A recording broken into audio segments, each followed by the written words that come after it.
Sejam todos bem-vindos, bom dia. Vamos embora aí para mais essa semana. Espero. Oxente, que é isso? Espera aí, viu? Antes de começar, né? Quero ver o que é que vocês. Antes de eu começar a falar, eu preciso saber o que é que vocês viram, se vocês conseguiram acompanhar os vídeos, se acompanharam as aulas. Me digam aí o que foi que vocês viram, o que foi que vocês entenderam, o que foi que vocês absorveram, qual foi o tema que a gente está estudando, o que é que a gente estava vendo em sociologia, o que é que a gente está estudando, o que é que a gente estava analisando, o que é que vocês entenderam sobre o que a gente estava estudando. E qual a importância ou pertinência de discutir-se, de falar sobre o assunto que a gente está falando, tanto para a nossa vida cotidiana, como para os vestibulares aí. Me digam aí, algumas questões aí, para vocês irem me falando aí. Não me deixe no vácuo não, viu? Tô de olho em vocês. Diga aí. Bom, a gente estava vendo sobre religião, cultura e sociedade. Muito e foi um assunto que eu achei bastante interessante, porque ele está, no caso a religião e a cultura, envolve muito a sociedade em si, né? Um está dentro do outro. E em questão das aulas, eu estava conseguindo acompanhar, eu só não consegui acompanhar da semana passada porque eu estava doente, mas eu assisti ontem.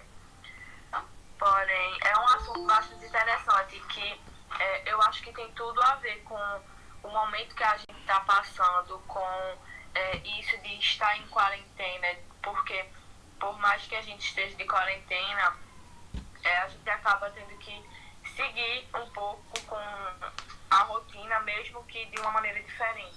E a religião e a cultura envolvendo a sociedade estão muito presentes nisso.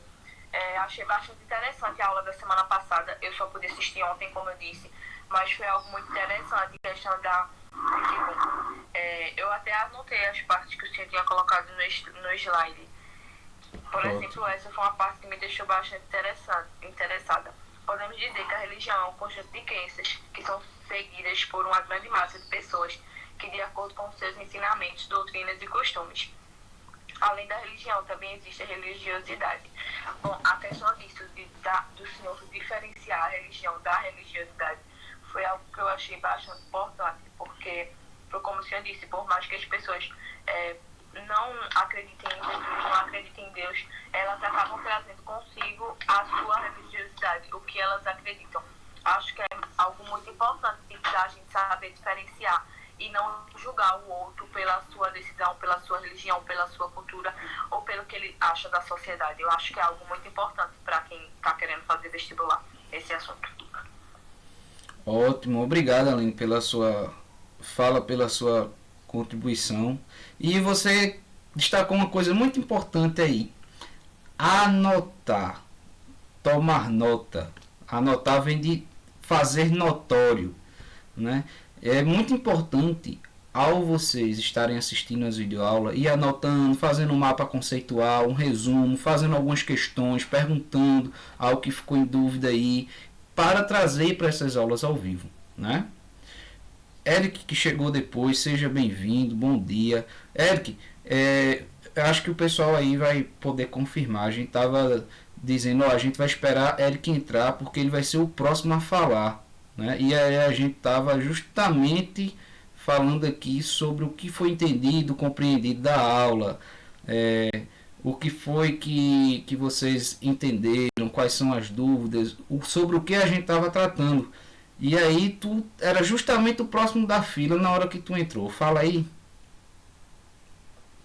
Tava fazendo pela ordem da chamada. Exatamente. Foi ou não foi, galera? Olha aí, o povo confirmando.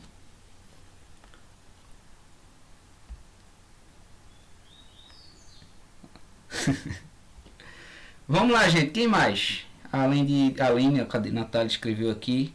Também achei essa parte bem interessante. O que é que mais vocês conseguiram compreender? Posso falar? Pode ficar à vontade.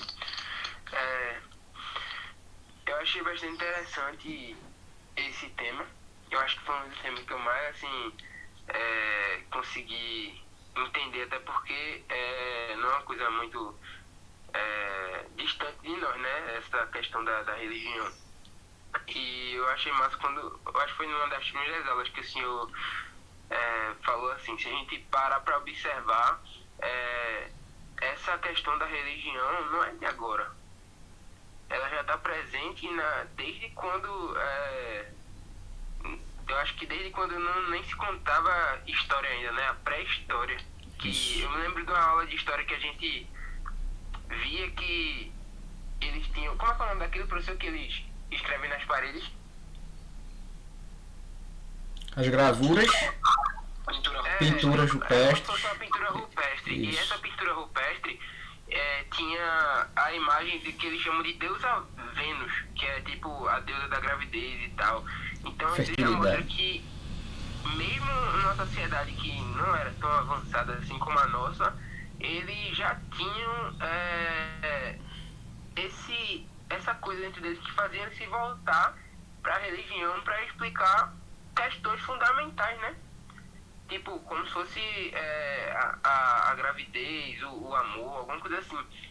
E foi justamente isso que o senhor falou, remetia a isso, que o senhor disse que questões fundamentais podem ser explicadas a partir da arte, da religião, da filosofia.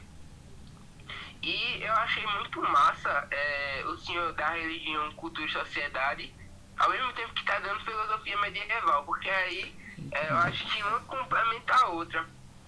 E aí quando a gente vê Santo Agostinho, ele fala justamente isso, que a religião, ele complementa, que a razão, ela complementa a religião, a fé. E eu tô achando muito massa isso. Eu nem tinha notado essa questão dessa simultaneidade, eu nem tinha tentado para isso. Eu pensei que você tinha escolhido para falar de religião e a gente falando de filosofia medieval. É porque a gente vai seguindo um cronograma, né? Mas eu não tinha, realmente não foi algo tão planejado assim de estar os dois simultaneamente. Foi algo que eu tinha planejado, entre aspas, mas eu não tinha pensado exatamente nessa simultaneidade, assim. E também a questão da religião como fato social, né? Que queira ou não queira, ela é um órgão que molda o jeito, a maneira de viver, né, das pessoas. Ela dita, eu sei que é muito do nosso relacionamento com Deus, a gente que é cristão e tal, mas queira ou não queira, ela dita regras e um modo da gente viver. Então eu acho que isso encaixa também como um fato social que nem a gente tinha estudado. E é muito interessante, gostei muito desse assunto. Muito bom, olha aí, contribuições riquíssimas a partir da fala de vocês, observações aí. Alguém mais poderia trazer algo assim que chamou a atenção, que conseguiu compreender ou que não conseguiu entender? É justamente por isso, no caso que você está falando aí, que a religião é a base cultural. Porque a cultura é justamente essa criação simbólica humana, né, que cria formas de viver. Né? Ora, a gente imagine, né, tem o mundo, foi criado natureza, pessoas, animais, bichos e todo o resto. As instituições, as normas, tudo isso foi criado por nós, né? Formas de vida, modo de explicar o mundo, modo da gente se orientar na existência. E existem alguns modos. O principal deles, né, que está mais presente no nosso dia a dia, que está dando base à nossa sociedade, é a religião. Por quê? Grande parte dos nossos valores, da nossa moral, da nossa ética é fundada numa concepção religiosa, de uma religião, tá? E aí é que está a questão que eu trouxe, o último ponto que eu trouxe na última aula, né? Diante desse contexto surge um problema. Qual é esse problema? Você traz a questão do fato social, então eu trouxe alguns sociólogos. Vocês viram que a sociologia clássica ela trata da religião. Todos os sociólogos vão tratar isso. Então o Durkheim ele vai tratar como um fato social. O Weber ele vai analisar historicamente e o conceito de desencantamento do mundo e a ética protestante. Ele faz uma análise brilhante aí desse papel, dessa mudança aí. Eu não retornei nessa aula sobre sociologia, né, sobre cultura e religião, porque já está nos vídeos desses autores o pensamento deles sobre isso, né? Só voltar lá. Marx também vai trazer, só que aí como uma forma de alienação, né, utilizada pela superestrutura, né, por quem está na estrutura, porque de alguma forma a religião ela contribui para que as pessoas entrem num sentimento de conformidade com o mundo do jeito que está e não sejam capazes de lutar por essa transformação. Ficam esperando esse advento de uma vida boa numa vida eterna. E aqui se conformam com a estrutura do jeito que está. E aí acaba sendo uma forma de alienação, né? Então os pensadores clássicos eles se ocupam dessa questão, mas a gente percebe a forte presença da religião norteando o nosso cotidiano, norteando os nossos valores, norteando a nossa vida. A gente viu que o Estado ele é laico. O Estado brasileiro ele é laico. Deixa eu projetar minha tela aqui para vocês rapidinho. E aí a gente vai trazer algumas questões agora. O Estado brasileiro, vocês estão vendo a minha tela? Não botem no chat, porque a partir de agora eu não vejo assim, né? Qualquer coisa vocês falem. Pronto. Bora me der esse negócio.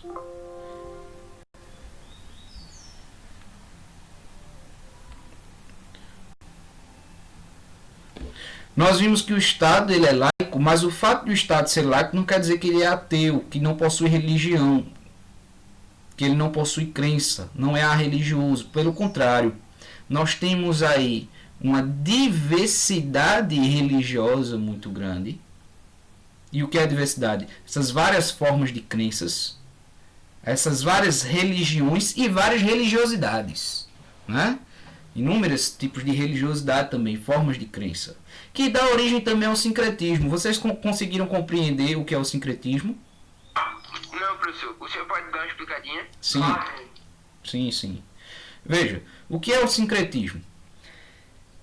É uma mistura de elementos de crenças diferentes.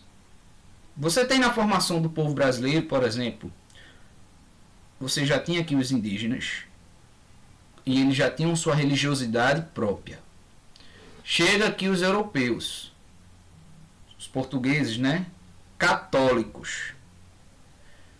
Trazem com eles o povo de quem? Da África, os escravos, que vêm também com sua religiosidade. Então já temos aí uma pluralidade, uma diversidade religiosa. Os escravos, por serem um povo dominado, não poderiam exercer claramente a sua religião. E aí o que é que eles faziam? Porque até hoje, na festa de Nossa Senhora da Conceição, a gente vê símbolos parecidos de Nossa Senhora da Conceição e de Iemanjá. São Jorge, que acaba sendo um santo referência nas duas religiões. Por quê? Eles cultuavam, né, cultuavam o santo católico, só que não era a cultura cultuava diretamente o santo. Ele utilizava aquela imagem, mas por trás daquela imagem, por trás literalmente ou por trás do sentido, eles estavam cultuando uma entidade própria da sua religião. E aí o que é esse sincretismo? É essa mistura de elementos. Porque daí, desse cruzamento de religiões, vão surgir novas religiões, né? O que é o sincretismo na prática, sendo mais claro assim? É uma pessoa que ela mistura elementos de várias religiões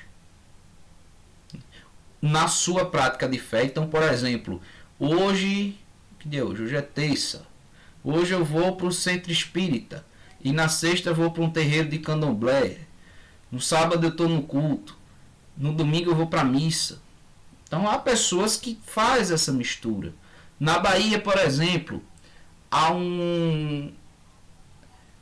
na igreja do Senhor do Bonfim, né? Muitas vezes tem o povo tá lavando ali com água de cheiro a calçada da igreja, né? O culto aí do candomblé, a Nossa Senhora a Iemanjá e tal. E dentro tá tendo a missa e muitas vezes há um encontro, um entrelaçamento aí desses rituais. Há religiões, né? Por exemplo, a Umbanda. A Umbanda ela é constituída a partir de elementos do espiritismo, do catolicismo e do candomblé. Então, o que é o sincretismo? É justamente esse cruzamento, esse entrelaçamento de formas de crer que são diversas, mas que acabam fazendo essa grande síntese. Pode ser pessoas que participam de religião diferente, né? Religiosidade diferente. Tem gente, por exemplo, que se diz católico, mas crê em horóscopo, ou em alguma coisa de azar, de sorte, esse tipo de superstições. Né?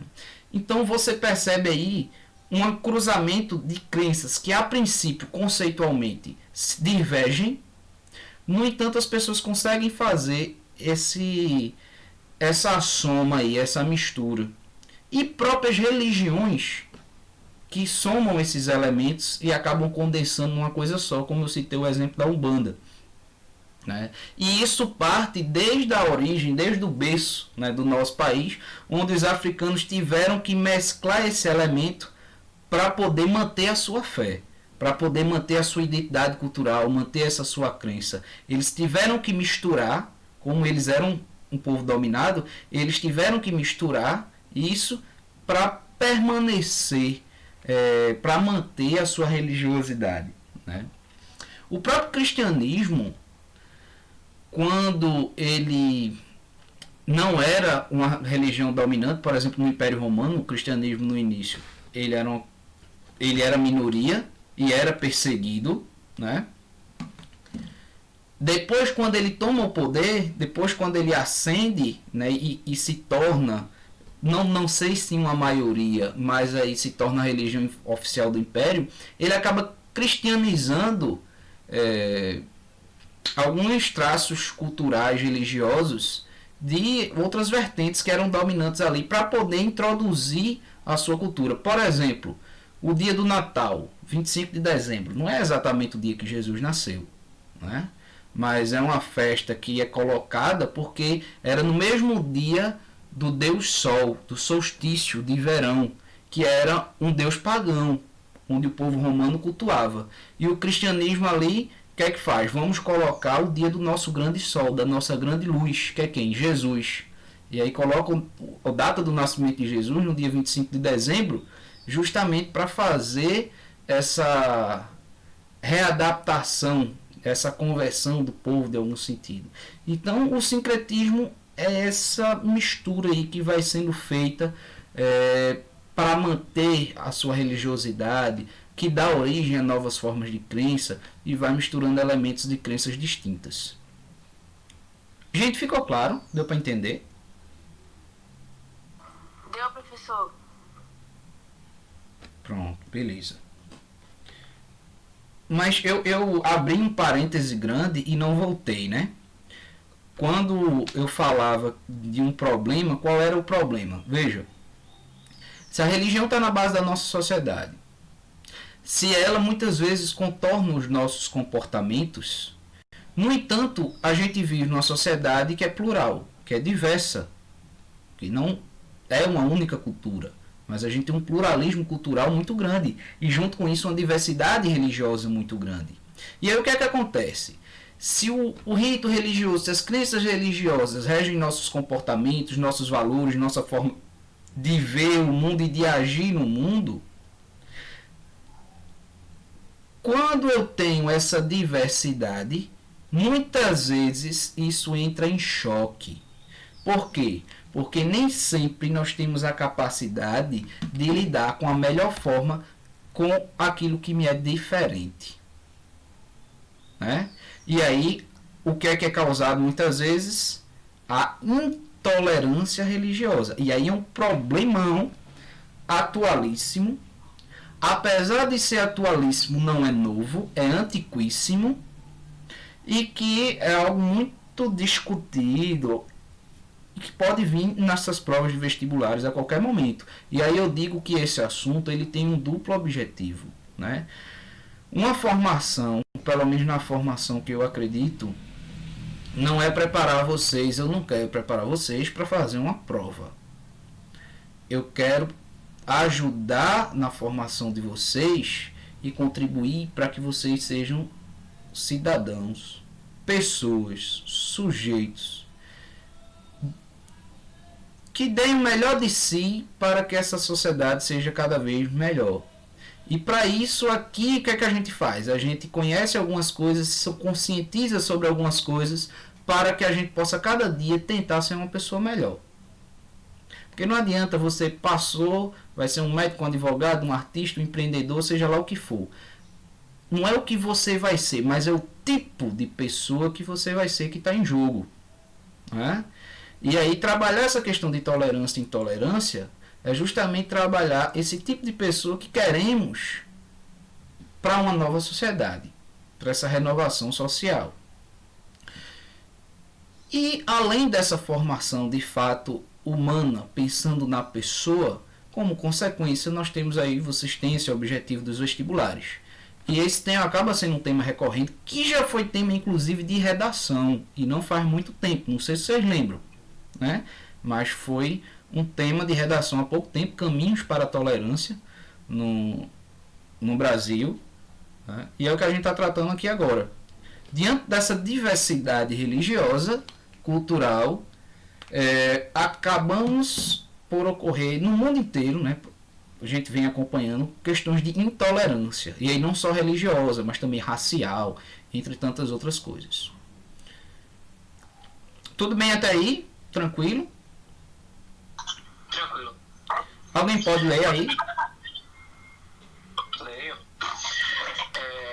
O Brasil é um país que possui uma rica diversidade religiosa. Em função da miscigenação cultural, fruto dos vários processos migratórios, encontramos em nosso país diversas religiões, cristã, islâmica, afro-brasileira, judaica, etc. Por possuir um Estado laico, o Brasil apresenta a liberdade de culto religioso e também a separação entre Estado e Igreja. Perfeito. Pode continuar. Católica Apostólica Romana, 64,6%. Evangélicas, 22,2%. Espírita, 2%. Umbanda e Candomblé, 0,3%. Sem religião, 8%. Outras religiosidades, 2,7%. E quem não sabe ou não se declarou é 0,1%. Esses dados são do IBGE, são de 2010. Então, com certeza não são mais os mesmos. No entanto, essa diferença aí não se mantém, né? Provavelmente pode ter algumas coisas mudado aí, mas não tanto assim. Um fato muito interessante que eu gosto de destacar é de perceber que o povo originário do nosso país, os verdadeiros donos do Brasil, digamos assim, não entram nas estatísticas. Cadê aí as religiões indígenas? Muita gente de religião afrodescendente, né, nem afro-brasileira no caso, não nem se declaram, né, como sendo. Por quê? E aí a gente vê essas notícias, né, de intolerância religiosa, infelizmente ainda muito forte, sobretudo com grupos minoritários. E aí a gente percebe uma questão seguinte: são grupos minoritários e que a maioria, né, no caso das religiões afro-brasileiras, a gente tem uma dupla questão, porque são a maioria negros. E nós temos velado aí um preconceito também, uma questão étnica, né, de intolerância. Aquilo que é diferente de mim, eu rotulo como sendo mal. Eu sou bom. o outro que é diferente é mal. E aí a gente fecha a possibilidade do diálogo e muitas vezes ataca, ou por medo, ou por falta de conhecimento, ou por ignorância, né? Ô, professor, E aí a gente ocorre nesse problema de intolerância. Pode falar. eu pensando nisso agora, eu imaginei assim, tipo, é um problema atual, mas muitas vezes isso é uma coisa de lá de trás que a gente, queira ou não queira, já vem herdando e já tá como se fosse enraizado na nossa rotina ou na vida das pessoas, sabe? É o que em sociologia se chama de estrutural. Quando a gente fala em racismo estrutural, por exemplo. É porque isso vem de tanto tempo, né? Vejam uma das questões que a gente respondeu de Aristóteles. Escravo não era nem gente, era instrumento de trabalho. Houve época das discussões intelectuais, isso já depois de 1500, a grande questão é: negro e índio é gente? Negro e índio é um ser humano? Vejam só, isso era um problema colocado em questão, né? Aqui em Vitória tem, meu Deus, como é o nome daquele lugar? Que tem uma casa e embaixo tem uma... Gente, me lembra aí, agora me fugiu o nome. O lugar onde os escravos ficavam confinados, que apanhavam e tal. Aquela... Senzala. A senzala. Pronto. Aqui em Vitória, na entrada de Vitória, não tem uma igreja, né? Antiga, desativada, que tem uma... Bento Velho. Perfeito. A primeira vez que eu fui ali, me deu um contraste, assim, um choque muito grande. Porque tem a casa grande, muito bonita, preservada aqui ainda. Tem aquela igreja. E geralmente os fazendeiros, né, os donos da casa grande, tinham sempre uma igreja por perto, eram geralmente católicos. E embaixo da casa tem uma senzala. Hoje desativado, né? Claro, óbvio. E aí você fica sem entender, como assim? Como esse povo estava ali? Tem na frente da casa uma igreja, um povo religioso, tudo, e tinha escravos. Ter escravo era como se tivesse um instrumento de trabalho, né? Um cavalo, um boi que a gente usa para carregar um peso, alguma coisa do tipo. Prof, Oi. o senhor está falando da que era embaixo da casa mesmo, porque tem onde ficava perto do tronco, né? Isso. Porque tem lá onde ficava perto do tronco e tem embaixo da casa, que é como se fosse meio que um buraco que botavam eles lá, que não Isso. tinha luz, não tinha água, não tinha nada, era simplesmente um buraco. Eu cheguei a entrar embaixo, tem uma portinha, né, embaixo da casa também, ainda. na porta Isso, ali a gente entrou. A Lá gente entrou é também. frio. Eu não sei se o senhor sentiu isso, mas É estranho. Estranhíssimo. escuro, fica uma coisa meio assim fria. Justamente, Gui, ó, eu não sei se o senhor entrou na igreja e chegou a ver isso. Entrei na Mas igreja. tem a questão da coruja, que, pronto, a gente trabalhou, e Natália, a gente trabalhou no encontro que foi lá. Aí o menino viu uma coruja e foi falar para o senhorzinho que cuidava de lá. Ele morreu esse ano. Aí quando ele chegou para falar sobre essa coruja, o senhorzinho disse que todo mundo que chegava lá para fazer alguma coisa na igreja via a coruja, mas ele nunca chegou a ver. Vixe. Foi. Isso aí eu não sabia, não. Não foi nem isso. O pior foi que a coruja tava batendo no vidro. Aí os meninos perceberam como se, tipo, ela quisesse sair. Aí quando abriram as portas todinha, ela não saiu. Aí foram falar pro senhorzinho que cuida de lá. Aí ele pegou e disse: todo mundo que chega diz que vê a coruja, mas quando eu vou lá eu nunca vejo, eu nunca vi a coruja. Minha avó contava história pra mim sobre essa coruja, ela já foi lá.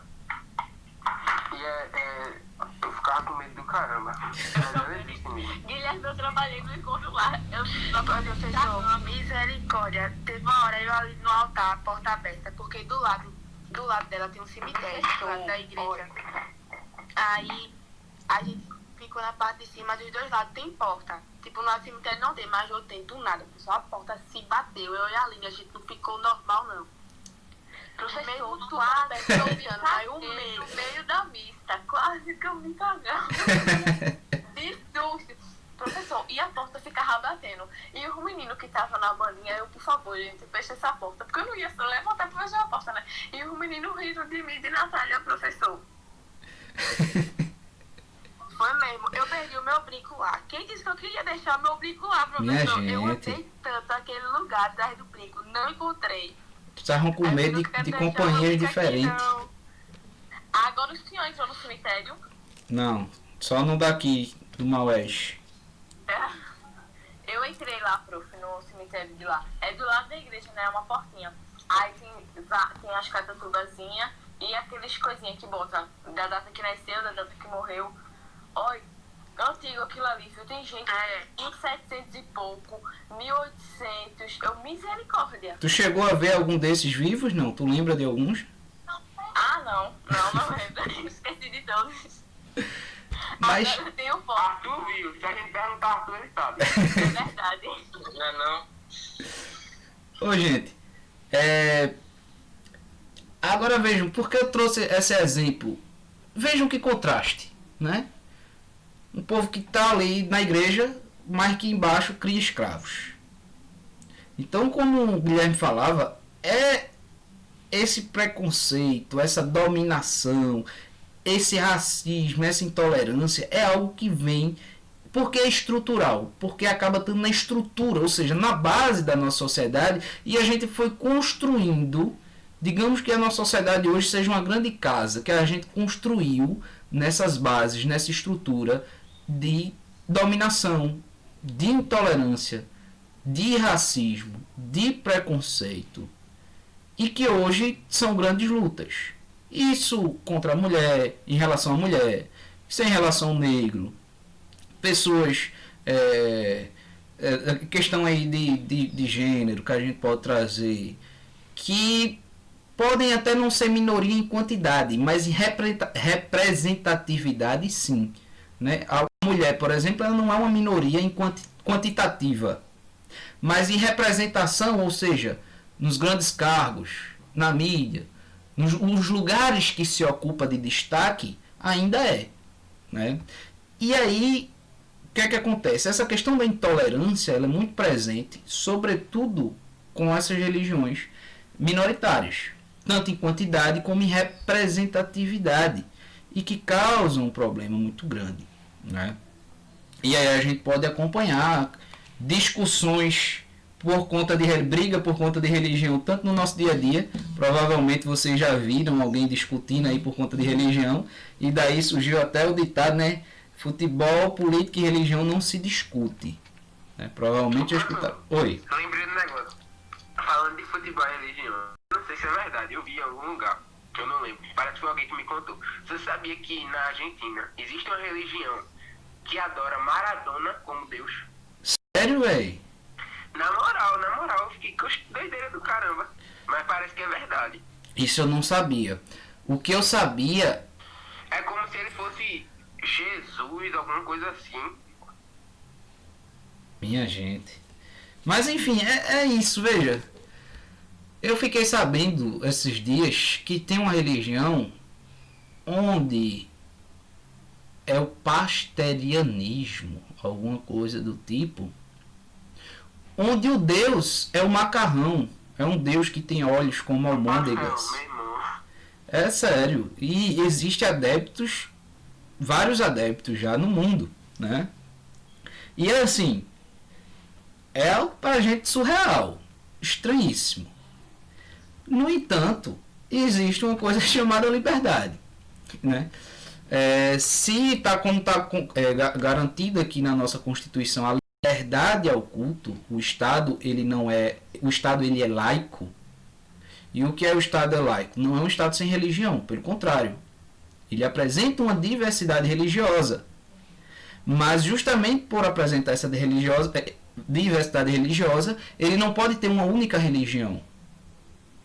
Então há uma separação entre igreja e Estado e há uma liberdade de culto. Se há uma diversidade, eu preciso ter uma liberdade que garanta essa diversidade para justamente não haver o crime de intolerância religiosa, que é crime, né? Então, se o outro é diferente, se o outro... Eu não sou obrigado a aceitar a religião, ou melhor, a seguir o que o outro segue, a crer no que o outro crê. Mas eu preciso que ele tenha o direito de fazer isso, por mais absurdo que pareça ser para mim, né? Por mais absurdo que pareça ser para mim, porque talvez a minha fé seja um absurdo para o outro.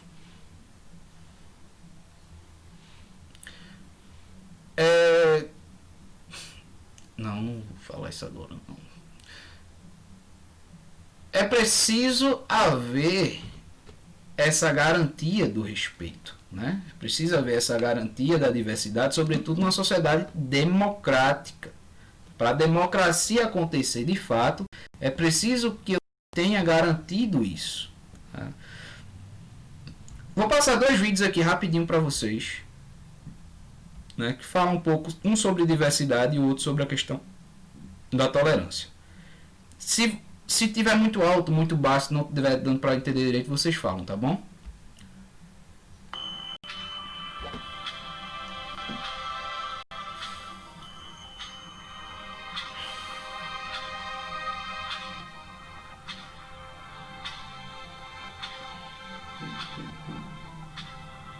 Quando nasce um brasileiro, nasce uma alma livre para escolher no que acreditar.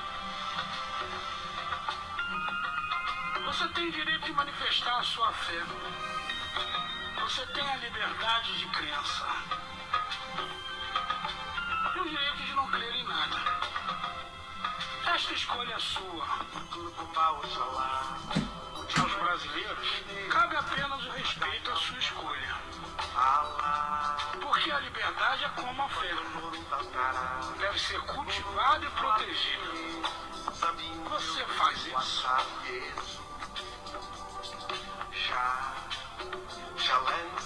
Respeite a fé alheia.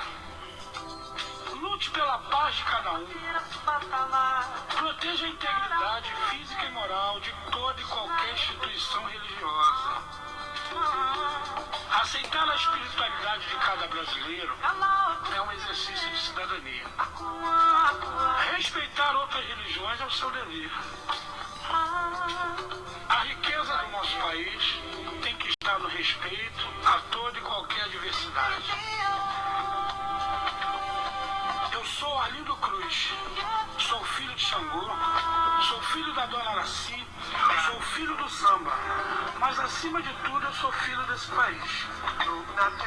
Porque quando nasce um brasileiro, independente do que escolheu acreditar, nasce um filho do Brasil.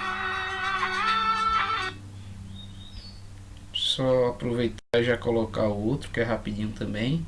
Vão pensando aí sobre ele, sobre esses vídeos, né?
E aí, deu pra entender direitinho o vídeo? Oi? Deu pra entender. Eu lembro de uma fala do Dom Henrique Soares, que morreu agora há pouco, né? Recentemente, um bispo daqui. que ele dizia que o evangelho ele não tem que ser imposto, mas ele tem que ser proposto. E isso se dá com todas as religiões, né? Essa garantia da liberdade diferente ela é fundamental, né? Porque quando eu não garanto isso, né, eu estou justamente exercendo uma forma de violência. E aí é onde acontece a intolerância religiosa. Teríamos muito mais a conversar sobre isso. Eu queria também ouvir muito mais vocês, mas nosso tempo acabou, né? E já que acabou, eu aguardo vocês às 10 horas para a aula de filosofia, não é isso? Ainda estão por aí, não? Sim. Pronto.